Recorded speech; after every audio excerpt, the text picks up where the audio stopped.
Hi, everyone, and welcome back to Brian's Horror Corner, or welcome if you are new. So, we're going to kick off the second month of our 3 month series where we're taking a look at 1980 horror movies as part of my larger 1980s horror movie series. Um, and today we're going to kick off the second month with kind of an underrated or unknown movie from 1980, and that is Fade to Black. I just like saying it like they say it in the trailer. Um, yeah, I have the Vinegar Syndrome Blu-ray here. I don't have the slipcover like a lot of people got because this was I didn't get it off Amazon right when it came out, and I think you always got the slipcover then. But anyway, I got this a little while back, and yeah, I'd seen Fade to Black, I believe, on Shudder a year or two ago, so second time watch for me. But let's just go ahead and get into Fade to Black. I have my notes here. So, Fade to Black is a 1980 American psychological horror comedy film. That's kind of interesting that they classify it that way, but okay. Written and directed by Vernon Zimmerman and starring Dennis Christopher, Eve Brent, and Linda Carriage.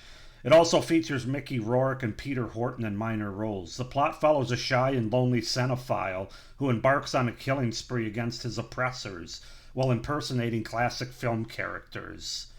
So basically, we're introduced to Eric Binford, who's a hollow, chain smoking, socially awkward, and unlikable young man who is also an obsessed film addict whose love of old films extends far beyond his job at a Los Angeles film distributor's warehouse and endless late night film screenings in his bedroom. For his vast knowledge, he's been bullied by his friends and family. His regular obsession eventually turns into psychosis after he crosses paths with Marilyn O'Connor, an Australian model and Marilyn Monroe look-alike, who becomes the physical embodiment of his cinematic desires. After Marilyn unintentionally stands up Eric on their first date, Eric becomes homicidally unbalanced, transforming himself into a gallery of classic film characters, including Dracula, the Mummy, Hopalong Cassidy, etc., and sets out to destroy his oppressor, starting with his abusive and crotchety wheelchair-using ex-dancer Aunt Stella, pushing her wheelchair down a staircase to her death, and making this look like an accident. Eric attends her funeral dressed as Tommy Udo, Richard Whitmark's role in the aforementioned film. So that's the setup and the premise, the beginning to Fade to Black. As far as the cast, we have Dennis Christopher as Eric Binford, Tim Thomerson as Dr. Jerry Moriarty, Gwen Guilford as Officer Ann Osherbull, Norman Burton as Marty Berger, Linda Carriage as Marilyn O'Connor, Morgan Paul as Gary Bialy, and James Lucy as Captain M.L. Gallagher. So that's the setup, the premise, and the cast for the 1980 horror film Fade to Black. Now, they call this a psychological horror comedy. I'm not sure there's that much. There's a little bit of comedy in this movie. But I would consider this more of a character study movie, kind of along the lines of Christmas Evil or something like that, where there are horror aspects to the movie, but it's more of like a character study kind of, even more than a slasher movie. Some people consider this a slasher movie, and while it does have slasher elements to it, I would say character study is the best way to sum it up. A character study horror film. Definitely psychological horror character study film. So, with that being said, what do I think of Fade to Black? I do think this is an underrated movie from 1980, and I think it's more unknown than underrated. I just don't think a lot of people have seen this movie or even know about this movie. So, let's just go ahead and get into the things that I liked about it, starting with the pros. Obviously, I really like being a movie buff myself, especially a horror movie fan, but a movie fan in general. I really like and enjoy the premise of this movie, where you have this down and out character, kind of a nerd who basically lives within the movies. His psyche break, and he uses different movie characters from these movies to carry out revenge on those that did him wrong. Very unique and interesting idea that I think is executed really well. I think that a lot of us, movie nerds, if you want to say, can kind of relate to some of what he does or some of where he's coming from in this movie. Not all, hopefully. But I just haven't seen another movie like that. I just think it's a very interesting and unique idea and premise for the movie. In Christmas Evil, you had the whole Santa Claus and Christmas spirit approach to a sort of a character study, and in here it's using the movies and characters from the movies for that, basically just swapping that out. And yeah, I thought they executed this premise very well. So that's the first pro. You got to talk about the performance of Dennis Christopher as Eric Binford. It's awesome. His performance carries this movie as the lead character, obviously, of the movie. If you didn't have a strong performance in this lead character, the movie would just crumble under the weight of it. And that's definitely not the case here. He does a really good job of carrying this movie as our lead and really gives a believable and powerful performance in this movie, making you feel different emotions, being sympathetic at times, but also being scared of him at times as he sort of loses himself further and further in his psychosis. So, yeah, very, very good performance by Dennis Christopher. I really enjoyed all the different horror movie Easter eggs and the different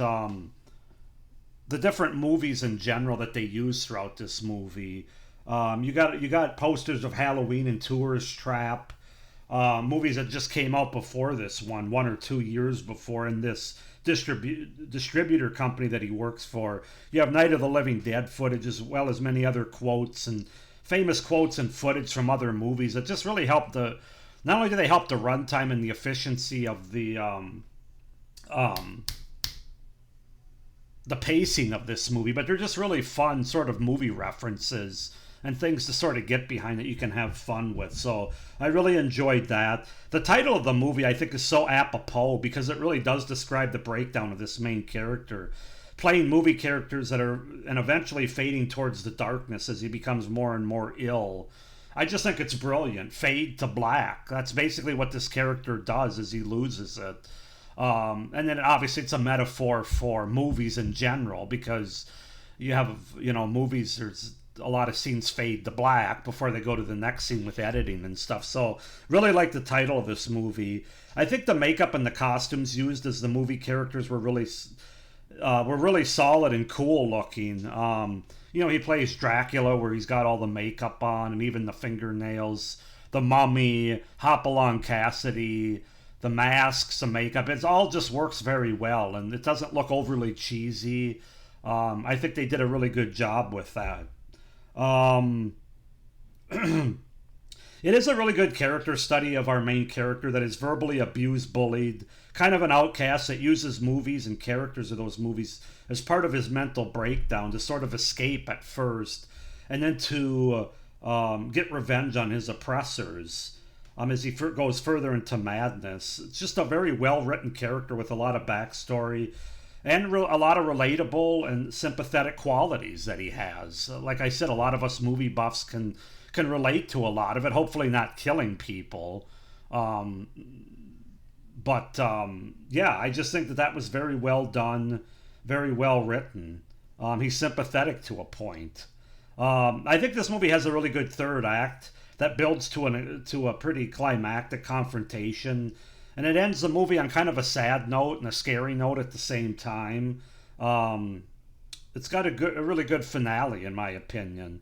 And then finally, I would say this has a really solid score by Craig Saffins, especially a couple of specific scenes where he's about to kill his aunt towards the kind of the beginning to the middle of the movie, and then when he's in the theater watching Night of the Living Dead. I thought the score was particularly effective during those two parts of the movie, but overall a really solid score too for Fade to Black. So those are my pros. As far as cons go, not all the acting is stellar aside from the main lead here. Some of it's like the gal that plays his aunt, I thought she was really over the top, and it's really hard to embrace any of the other characters in this movie, in part because of how they were written, and I think that was on purpose, but also the performances.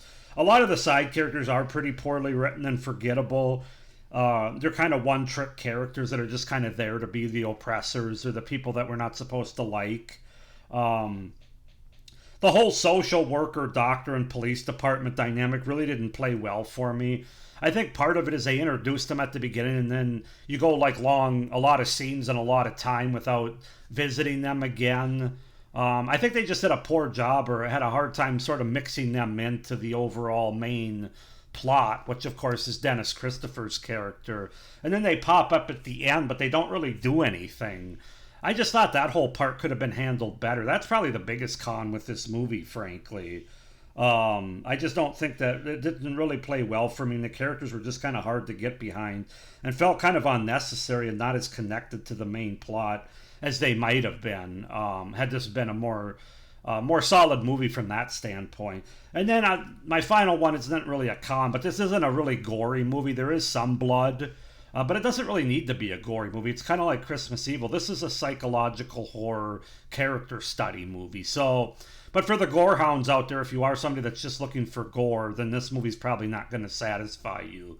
Just more of an FYI than a con, actually. But overall, guys, this is a fantastic little hidden gem from 1980, in my opinion. I'm really glad to have the Vinegar Syndrome release of it. It's got a lot of special features, which I have not watched yet. But you got commentary tracks with the lead actor, Dennis Christopher. You just got a lot of good documentaries, interviews with an interview with Dennis Christopher, special interview with the special effects guy, an interview with the actress Maurice Barkin, experimenting with sound, an interview with the composer Craig Saffin. Yeah, a lot of good stuff here as far as special features. So I would definitely recommend, if you can find this movie, get the Vinegar Syndrome release. I'm going to give this movie a 7.5 out of 10, and that might seem a little low considering all the pros I had versus cons.